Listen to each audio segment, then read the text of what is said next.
Hello, students, parents, teachers, and hopefully some university reps. There were some big discrepancies this year in between the IB predicted marks and the final awarded marks, despite having very little student work to base it on. A lot of students dropped 2 or more from their teacher's predicted mark. And if you're not in the loop on all this, let me give you a quick example. So I'm talking about situations where the predicted grade might be 4, the moderated IA grade might be 5. So you might think that the final awarded grade would be either a 4 or 5 might be fair. And we see final awarded grades of 2. Now, if you're not familiar with the IB terminology and lingo, let me just take a quick minute to go through what these things mean. So IB grades are given from 1 to 7, 1 being the lowest, 7 being the highest. A predicted grade would be the grade that that student's teacher thought the student would get. A moderated IA grade, well, IA stands for internal assessment, and this year that was the only piece of work that was submitted by the student to IB. So this represents the only actual work that was assessed. The fact that it's moderated means that it's not just the grade that the teacher gave it, it's the grade that the IB gave this single piece of work that the student submitted. So again, teacher thought that this student's going to get a 4. The IB agreed that their internal assessment was pretty good. It was a 5. And then the IB assigns a 2. So I've made this quick video to let you know why you should not consider all the individual marks from the May 2020 session as fair and reliable. Now, of course, many students did get marks that are indicative of their ability. If you did well and got a good mark, that is awesome. Congratulations. But I think it's important to put the word out there that there are a lot of students who did not get marks that are indicative of their ability, so these results are not fair and reliable across the board. I've been an IB math teacher in small-town Canada for the past 11 years, and generally my students have done well in the IB. Along with classroom instruction, I also do some extra help videos that are here on my channel, Math SL1.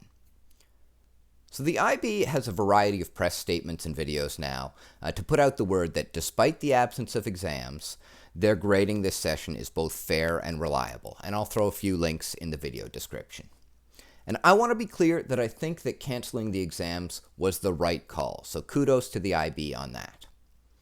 Instead, they have an algorithm, which they haven't released, that uses historical data to temper predicted marks and generate these allegedly fair and reliable grades. Now, I don't want to get into how that algorithm works or how it could be improved. Instead, I want to make a point that I think is more important for students and for admissions officers to hear. Any algorithm that uses previous student work to predict the performance of other students is fundamentally incapable of producing reliable grades on an individual basis. There are simply too many variables in student exam performance to make this reliable. The IB points to its basically unchanged world average as an indication of its success in this process. But here's the big issue. Producing results that are fair on average is very different from producing results that are fair and reliable for each individual. You can have a neighborhood with an average household income of, say, $100,000, but still have wild income disparity within that neighborhood. As anyone who's done a standard level math course can tell you, the average doesn't tell you a whole lot about the distribution of the data. Now, this all plays into my favorite stats joke, but I'm going to save that for the end. So here's the rub. Using previous students' results to correctly predict the grades of students from this cohort is simply not possible on a reliable, individual basis. It's about as doable as finding the last digit of pi. Now, if you're skeptical, let me give you an example. Watch any previously recorded basketball game and pause it after the first quarter. I'll throw a link in there for the NBA Finals Game 4 of last year. Okay, so you've paused the game after the first quarter, or maybe the game's been called off, and here's what you know. You know the score after the first quarter. You know the coach impressions of each player as one-number summaries. and you know the stats from last year's team. And that's it. Do you think you can reliably predict the outcome of the game? Now, do you think you can reliably predict the number of points scored by each individual player in the game? If so, how much faith would you put in those scores? Would you be confident enough in using them and them alone to determine the next steps in each player's career? And in evaluating all this, which is the most important? The first quarter score, the coach's impressions, or last year's team stats? So let's break it down.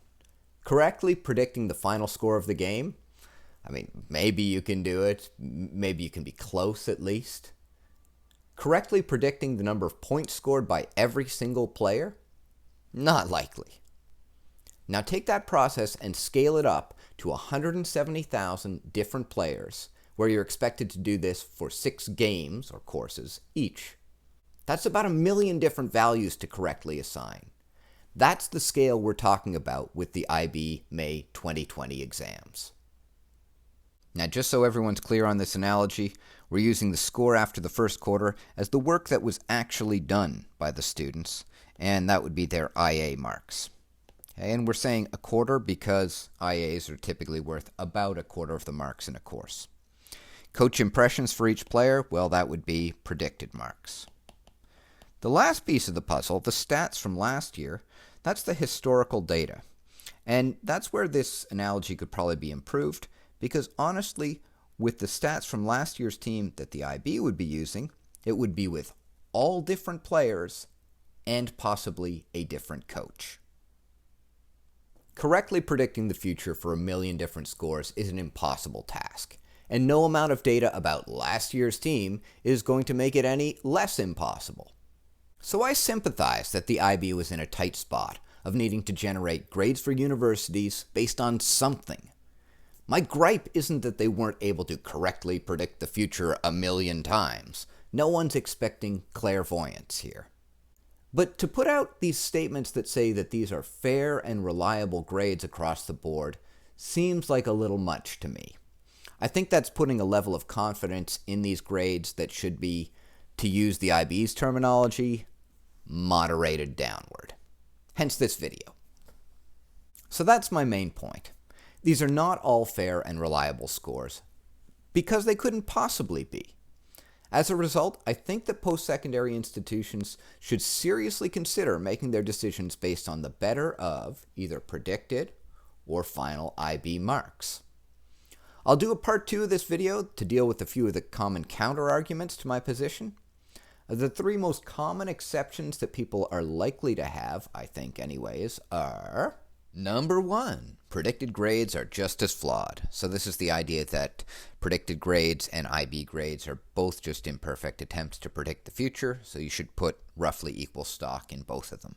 Number 2, this is only happening to students who were over-predicted. Number 3, if predicted grades weren't tempered by an algorithm, then the average IB score would go up, and that wouldn't be okay. So, if dealing with those points doesn't sound like a great time to you, then feel free to tune out here. Unfortunately, that means you'll miss my favorite stats joke, though, to be honest, you've probably already heard it. If there are other people that you feel should see this video, please feel free to share it.